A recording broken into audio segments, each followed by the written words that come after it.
नाज़रीन सारा प्रणाम। अपने हफ्तावार प्रोग्राम स्पोर्ट्स राउंडअप में आपका मैं खैर मकदम करता हूं। मैं हूं आपके साथ शबाब अनवर। नाज़रीन, जैसे कि आप जानते हैं कि हफ्ते भर की खेल सरगर्मियों को हम इस प्रोग्राम में शामिल करने की कोशिश करते हैं, और ख़ास तौर से वैसी खेल सरगर्मियाँ जिसमें हिंदुस्तान हिस्सा ले रहा हो। इसके अलावा अगर कुछ खिलाड़ी या साबिक खिलाड़ी अगर हमारे दरमियान से गुज़र जाते हैं तो हम उन्हें खराज अक़ीदत भी पेश करते हैं। आज नाज़रीन हम बात करेंगे सबसे पहले कि किस तरह से जो 29 अगस्त का दिन होता है हर साल हमारे लिए काफ़ी अहम होता है, क्योंकि उस दिन हॉकी के जादूगर मेजर ध्यानचंद का यौम पैदाइश होता है और पूरा हिंदुस्तान, पूरा मुल्क इसे कौमी यौम खेल के तौर पर मनाता है। किस तरह से बदला हुआ है कोविड के चलते इस बार का नेशनल स्पोर्ट्स डे, इस पर हम बातचीत करेंगे। किस तरह से राजीव गांधी खेल रत्न, जो कि नेशनल स्पोर्ट्स डे के मौके पर दिया जाता था, हाल ही में उसका नाम बदला गया है, ध्यानचंद अवार्ड उसे कर दिया गया है, यानी कि ध्यानचंद के नाम से मंसूब कर दिया गया है। इस पर हम बात करेंगे। फिर हम बात करेंगे कि आज़ादी के 75वें साल में जिस तरह से हम दाखिल हो चुके हैं और पेरिस ओलंपिक के लिए जिस तरह से 4 सालों का जो वक्त है उसमें खिलाड़ियों को तैयार करने की कोशिश की जाती है। हर स्टेट 75 खिलाड़ियों का सिलेक्शन करके उन्हें तैयार करने की, अगले ओलंपिक नहीं तो इसके बाद के ओलंपिक की तैयारी के लिए उन्हें रखेगा। ये एक मुहिम हिंदुस्तान में शुरू हो गई है। और दूसरी एक अच्छी खबर आई है कि जो टोक्यो ओलंपिक के गोल्ड मेडल जीतने वाले जो गोल्ड मेडलिस्ट थे उनका एजाज़ इस तरह से किया गया है कि पुणे में वाक़ जो कि आर्मी स्टेडियम है उनका नाम उनसे मंसूब कर दिया गया है। और प्रोग्राम के दूसरे हिस्से में हम बात करेंगे नाजरीन, आप अक्सर आलमी सहारा पर साबिक ओलंपियन शाहिद हकीम साहब को ज़रूर देखते होंगे। जैसा कि हमने आपको खबर दी थी कि पिछले इतवार को वो हमारे दरमियान नहीं रहे, गुलबर्गा में उनका इंतकाल हो गया था। जो फुटबॉल टीम 1960 के रोम ओलंपिक में खेली थी उसका वो हिस्सा थे, फिर उसके बाद फीफा रेफरी भी बने। प्रोग्राम के दूसरे हिस्से में हम उन्हें आज खराज अक़ीदत पेश करेंगे। और इन तमाम मौज़ूआत पर बातचीत करने के लिए हमारे साथ जुड़ चुके हैं हमारे एक्सपर्ट जनाब ज़ीशानुल यकीन साहब। तो आइए, आपका खैर मकदम है नाज़रीन। तो आइए शुरू करते हैं स्पोर्ट्स राउंड।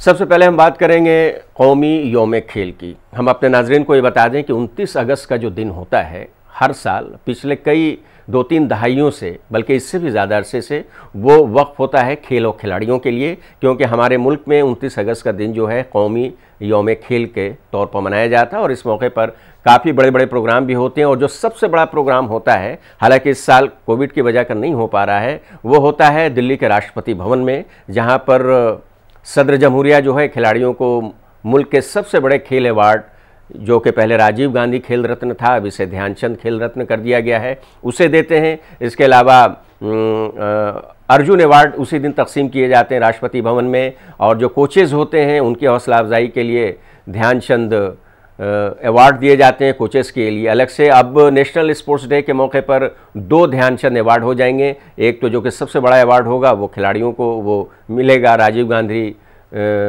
खेल रत्न की जगह पर, और एक कोच को जो पहले से मिलता रहा ध्यानचंद।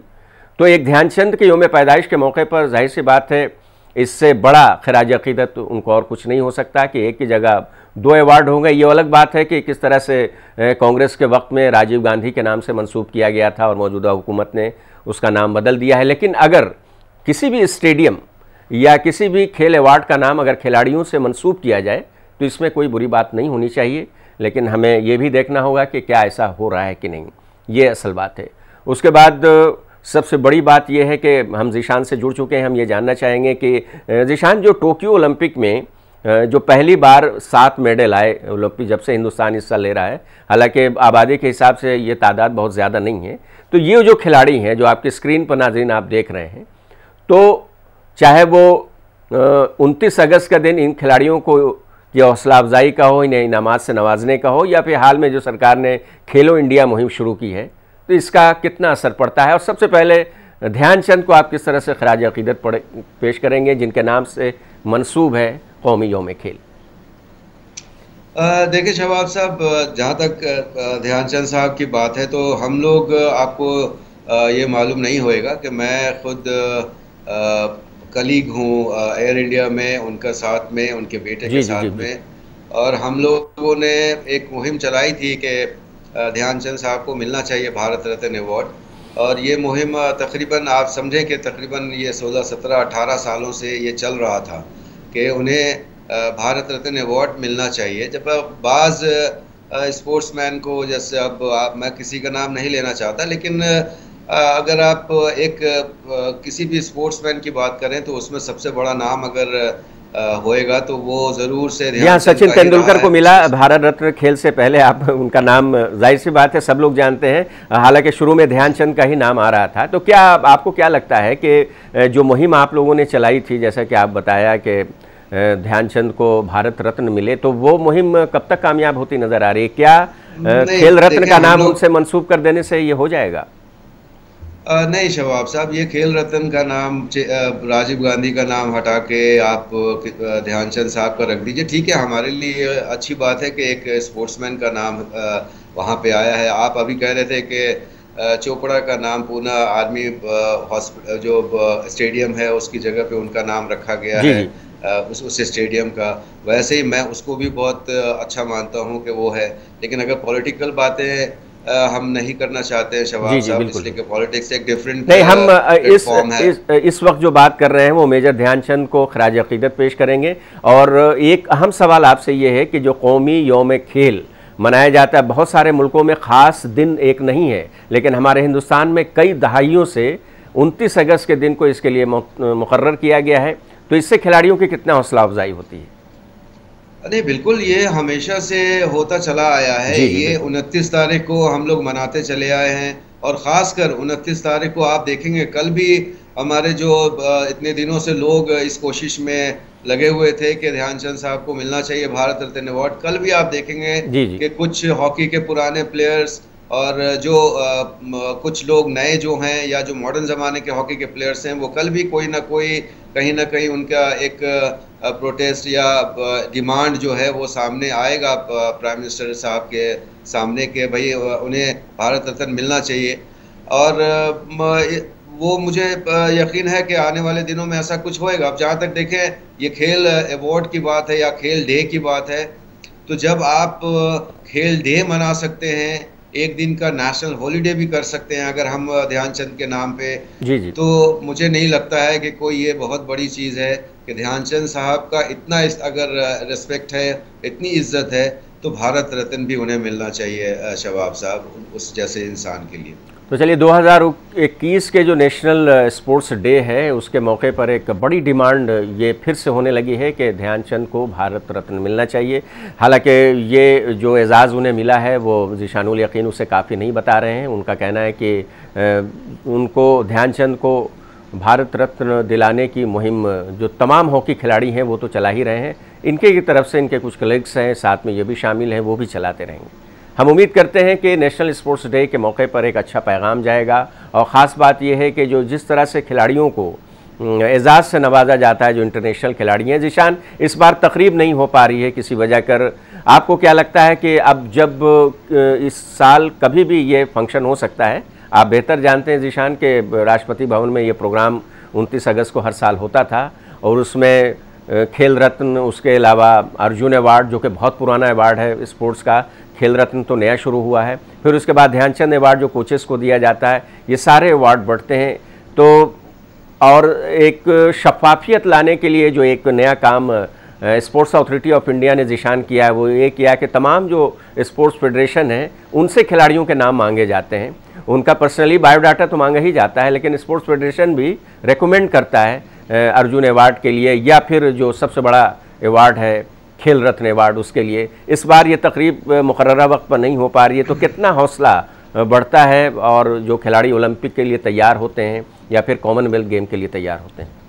नहीं देखें शबाब साहब, इसके लिए एक कमेटी बनती है, गवर्नमेंट ऑफ इंडिया एक जी कमेटी बनाती है, स्पोर्ट्स मिनिस्ट्री उसमें होती है, होम मिनिस्ट्री उसमें होती है, और ख़ासकर उसका जो इनिशिएटिव होती है वो प्राइम मिनिस्टर की तरफ से होती है। एक कमेटी बनती है, 3-4 लोगों के उसकी कमेटी होती है। मुझे याद है कि पीछे ज़फ़र इकबाल साहब भी उस कमेटी में थे, अजीत पाल सिंह भी उस कमेटी में, ऐसी कमेटी में थे ये लोग। और इन लोगों के पास उसके बाद से ये होता है कि जो भी अपने आप को ये सोचता है कि हमें इस अवार्ड से नवाजा जाना चाहिए या मैं इस लायक हूँ कि मुझे ये अवार्ड मिलना चाहिए, तो मुझे वो लोग अपनी जो एप्लीकेशंस, अपने जो अचीवमेंट हैं जी उसके जी। साथ में वो स्पोर्ट्स मिनिस्ट्री के पास में तो चलिए भेजते हैं। तमाम और तमाम खेल शायकीन को, तमाम खिलाड़ियों को, तमाम खेल सहाफ़ियों को, तमाम स्पोर्ट्स कमेंटेटर को नेशनल स्पोर्ट्स डे की नेक ख्वाहिशात। और अब आगे बढ़ेंगे कि कितना जल्दी लगातार इनाम पर इनाम मिल रहा है टोक्यो ओलंपिक के गोल्ड मेडलिस्ट को, उसकी बात हम करेंगे। आर्मी स्पोर्ट्स इंस्टीट्यूट जो कि पुणे में वाक़ है, यानी ASI के स्टेडियम को ओलंपिक में गोल्ड जीतने वाले नीरज चोपड़ा के नाम से मंसूब कर दिया गया है। और इसका ऐलान खुद वज़ीर दिफा राजनाथ सिंह ने किया है, चूँकि ये आर्मी का स्टेडियम है। ओलंपिक इस मौके पर ओलंपिक में मुल्क की नुमाइंदगी करने वाली फ़ौज के सभी खिलाड़ियों को भी एजाज़ से नवाजा गया। इस दौरान हिंदुस्तानी फ़ौज के चीफ जनरल MM नरवणे और नीरज चोपड़ा भी मौजूद थे। नीरज चोपड़ा ने शुक्रिया अदा किया ख़ास करके डिफेंस मिनिस्टर का ज़िशान के एक गोल्ड मेडलिस्ट को जो कि आर्मी स्टेडियम है उससे मंसूब किया गया है। वो कह रहे हैं कि मुझे बहुत खुशी हो रही है। नीरज चोपड़ा भी इस फंक्शन में मौजूद थे। नहीं, ये बहुत बड़ी बात है। आपको पता होगा कि नीरज चोपड़ा साहब जो हैं वो खुद आर्मी से अटैच्ड हैं, जी हमारे आर्मी से अटैच्ड हैं। 2016 या 17 में ही उन्होंने आर्मी को ज्वाइन किया था और अभी वो हमारे ख्याल से किसी एक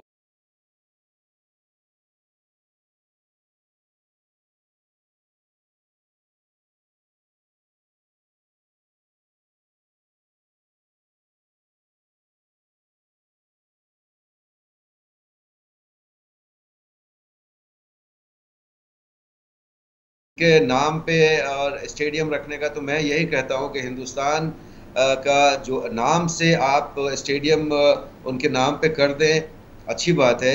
उनका वो एक इंस्पिरेशन होएगा वो जो भी लोग हैं उनके लिए। लेकिन खेल होना चाहिए शवाब साहब। अगर इनिशिएटिव हमारे प्राइम मिनिस्टर ने लिया है कि वो अपने जितने भी मेंबरान हैं उनको उन्होंने कहा है कि भाई आप अपने अपने अपने अपने कंस्टिट्यूंसी में जाएं और जा कर के वहाँ स्पोर्ट्स को डेवलप करें, उसके ऊपर में ज़रूर गौर होनी चाहिए, उसके ऊपर थोड़ी सख्ती होनी चाहिए कि वो जो हालात हैं उस हालात में कैसे ईमानदारी से, कैसे डेडिकेशन से प्लेयर्स को आगे लाने के लिए, नीरज चोपड़ा जैसे किसी और प्लेयर को बनाने के लिए जो मेहनत होनी चाहिए वो मेहनत करना ज़रूरी है।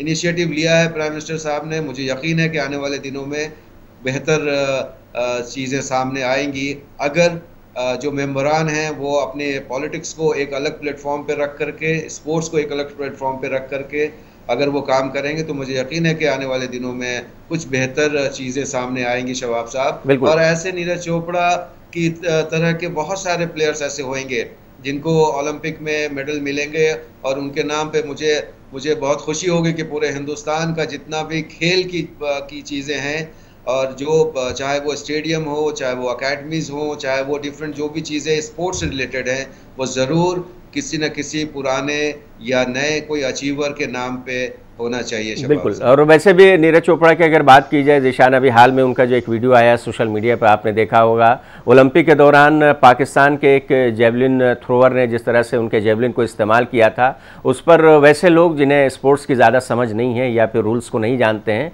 उन्होंने इस पर छीटाकशी शुरू कर दी थी कि कैसे नीरज चोपड़ा के जेवलिन का इस्तेमाल कर दिया पाकिस्तान के दूसरे जेवलिन थ्रोअर ने। इस पर उन्होंने सफाई पेश की है और कहा है कि इससे बहुत कॉम्युनल हार्मोनी को नुकसान पहुंच रहा है। आपने वो वीडियो देखा होगा नीरज चोपड़ा का, बहुत अच्छी तरह से सफाई पेश की है और उन्होंने बताया है कि किसी का भी जेवलिन रूल्स के मुताबिक कोई भी इस्तेमाल कर सकता है।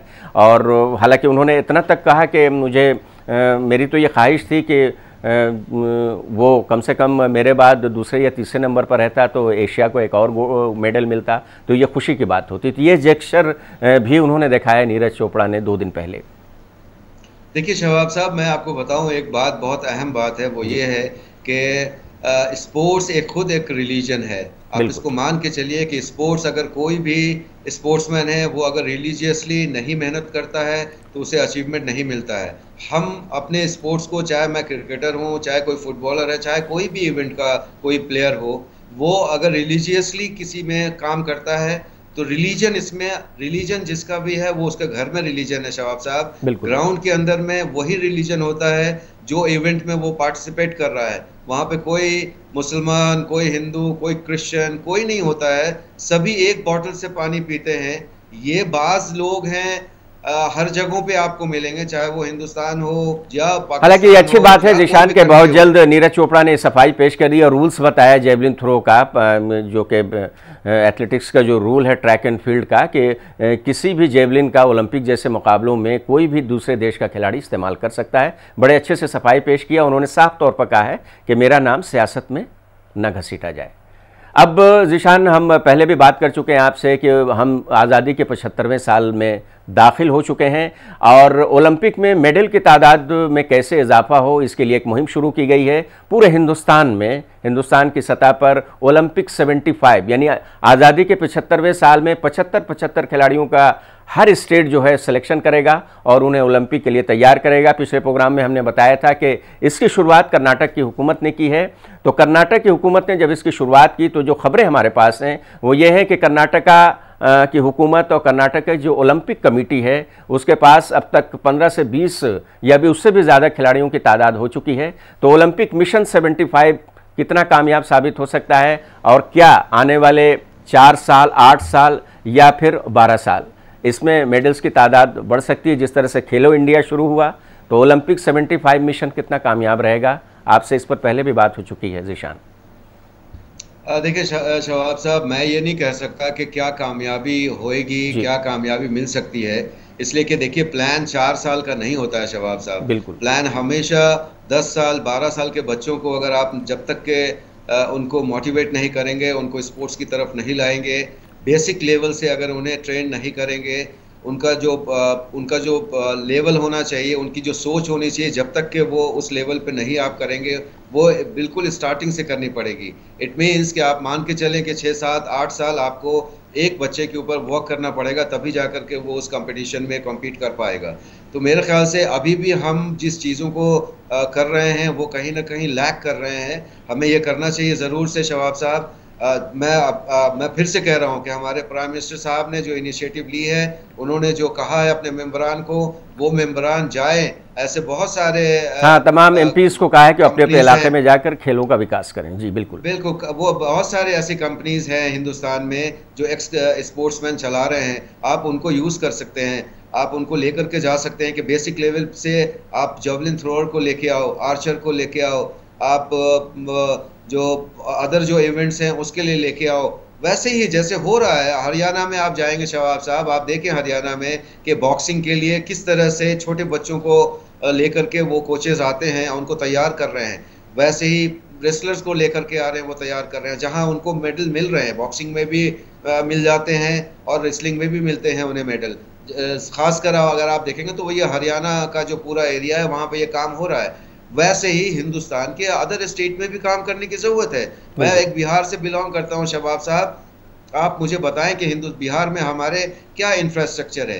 हम उस इंफ्रास्ट्रक्चर वहाँ पे इंफ्रास्ट्रक्चर डेवलप नहीं करके हम अगर रोड बनाएंगे, हम सारी चीज़ें करेंगे, वो भी ज़रूरी है, लेकिन एक स्पोर्ट्समैन को तैयार करना, उसके लिए मेहनत करना, कम से कम हाल के दिनों में नेशनल लेवल पर अगर देखा जाए ज़ीशान तो काफ़ी कुछ तब्दीली आई है। जब से खेलो इंडिया शुरू हुआ है, कम से कम 3-4 एडिशन तो हो चुका है खेलो इंडिया का, उससे ग्रास रूट से बच्चों को आगे निकलने में काफ़ी मदद मिल रही है। और फिर उसके बाद जिस तरह से हौसला अफजाई खिलाड़ियों की हो रही है जो यकीनी तौर पर काबिल तारीफ़ है। और हम उम्मीद करते हैं कि ओलंपिक 75 मिशन जो है वो न सिर्फ कर्नाटक तक महदूद रहे, बल्कि जिस तरह से ये प्लानिंग की गई है इंडियन ओलंपिक एसोसिएशन और फिर मरकज़ी सरकार की तरफ से कि जितनी भी रियासतें या मरकज़ के ज़ेर इंतज़ाम जो रियासतें आती हैं सब ओलंपिक 75 के मिशन में शामिल हो जाए। और आपने बिल्कुल सही कहा कि ओलंपिक की तैयारी 4 साल में नहीं होती। अगला ओलंपिक पेरिस में होने वाला है 4 साल बाद। ये इसका फल जो मिलेगा वो कम से कम 20 साल बाद मिलेगा। बिल्कुल आपने सही कहा। और तब तक उम्मीद है कि शायद हिंदुस्तान ओलंपिक की मेज़बानी करने का भी हल हो जाए। हम उम्मीद करते हैं कि ये मिशन जो है कामयाब रहेगा और तमाम स्टेट्स जो हैं इससे कर्नाटक की तरह जुड़ते जाएंगे। ब्रेक का वक्त हो गया। स्पोर्ट्स राउंडअप में ज़ीशान यकीन हमारे साथ जुड़े रहेंगे। ब्रेक के बाद नाजरीन जब लौटेंगे तो हम एक ऐसे शख्स को याद करेंगे जिसने न सिर्फ हिंदुस्तानी फ़ुटबॉल को ऊंचाइयों तक पहुंचाया बल्कि खिलाड़ी की हैसियत से, बल्कि एक रेफरी और एक कोच की हैसियत से भी उनकी जो खिदमात रही हैं वो नाकाबिल फरामोश हैं। हम बात कर रहे हैं शाहिद हकीम साहब की, जिनका पिछले इतवार के रोज़ गुलबर्गा में इंतकाल हो गया। रोम ओलंपिक 1960 में जो हिंदुस्तानी टीम खेली थी फुटबॉल की, उसके वो हिस्सा थे और उसके बाद वो फीफा के रेफरी बने। और एक अहम बात और बताना चाहेंगे कि फुटबॉल के इशूज़ पर अक्सर वो आलमी सहारा के इस प्रोग्राम स्पोर्ट्स राउंडअप से जुड़े रहते थे, ऑनलाइन ऑफलाइन सब। हम आज उन्हें याद करेंगे एक वक्फे के बाद।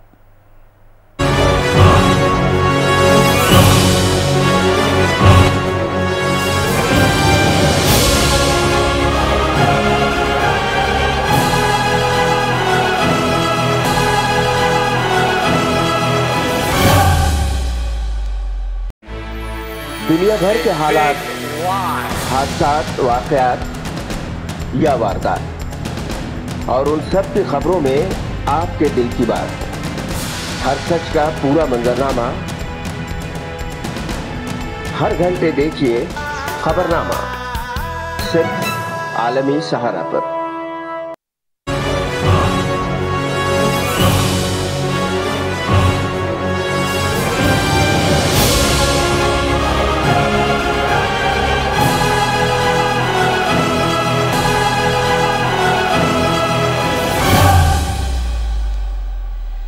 वक्फे के बाद एक बार फिर आपका खैर मकदम है। आप देख रहे हैं स्पोर्ट्स राउंडअप, हमारा हफ्तावार प्रोग्राम, और हमारे साथ मौजूद हैं बातचीत करने के लिए हमारे एक्सपर्ट ज़ीशानुल यकीन।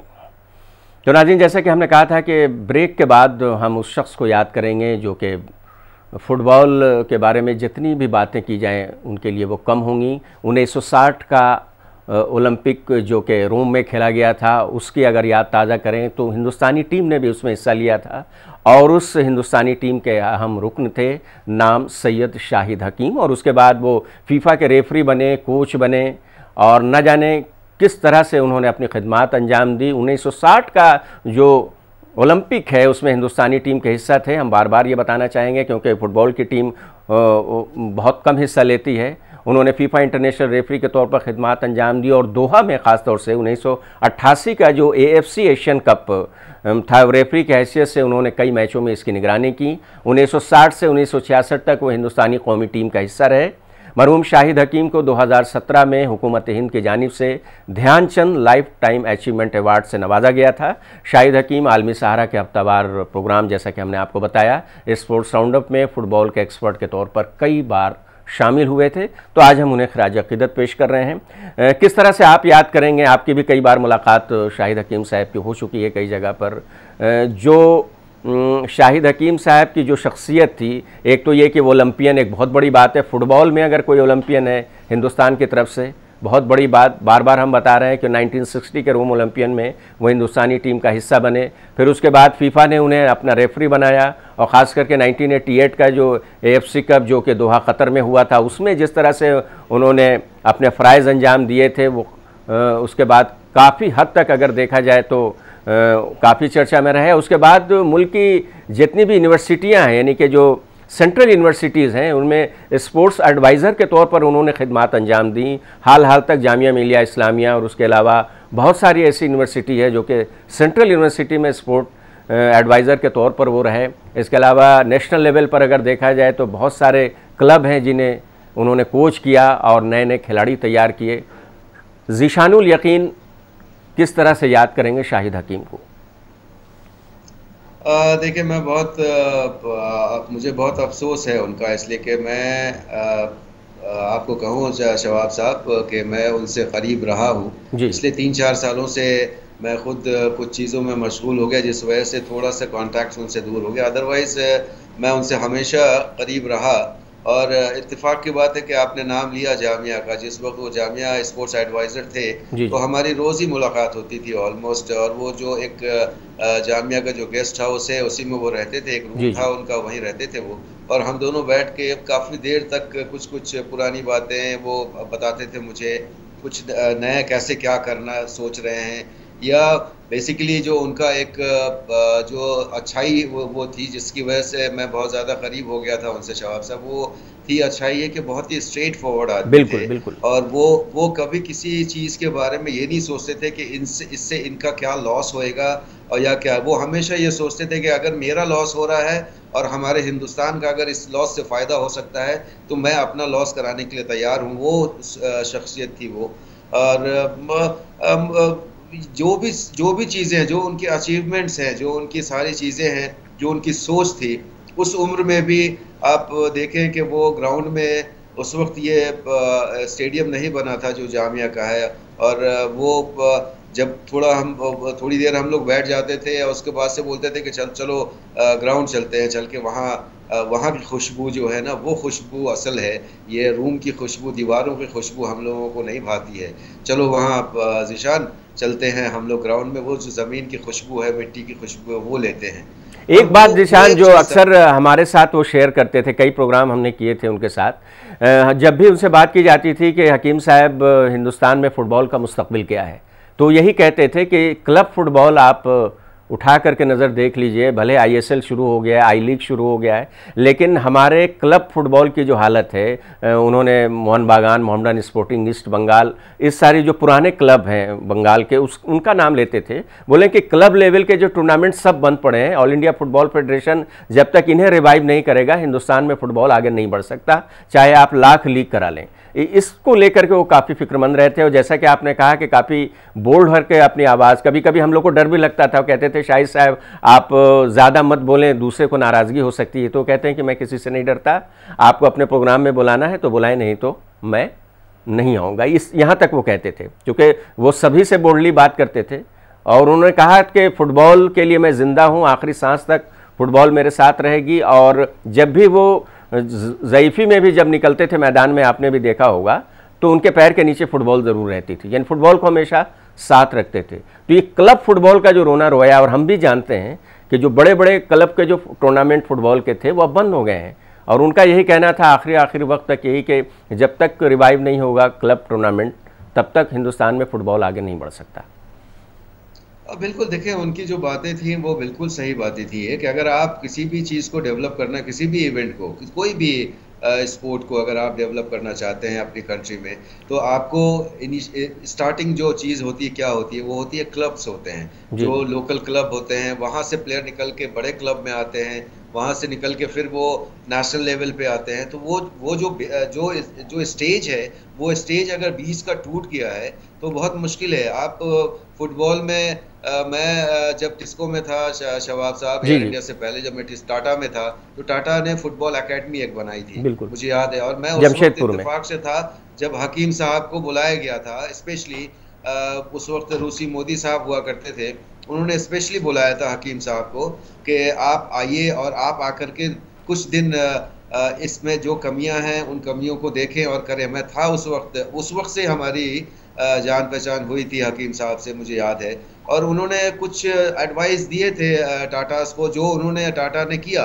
और आप देखें कि आज टाटा एक ऐसा बड़ा सेंटर है, एकेडमी एक ऐसी बड़ी सेंटर है जो कि हिंदुस्तान को ऑलमोस्ट 50% बच्चे जो हैं वहाँ से आते हैं नेशनल रिप्रेजेंट करने के लिए, शवाब साहब जी। तो ये कुछ चीज़ें ऐसी थी उनकी जो कि उन्होंने बड़ी कोशिश की। वो कहते थे कि मुझसे एक बार कहा था उन्होंने, बाद में मैंने देखा किसी पेपर में उस स्टेटमेंट को उनको कोट करके डाल दिया था, लेकिन मुझसे भी कहते थे वो कि मैं उस वक्त तक लड़ता रहूँगा जब तक के फुटबॉल के आखिरी सेकंड की विसिल ना बज जाए।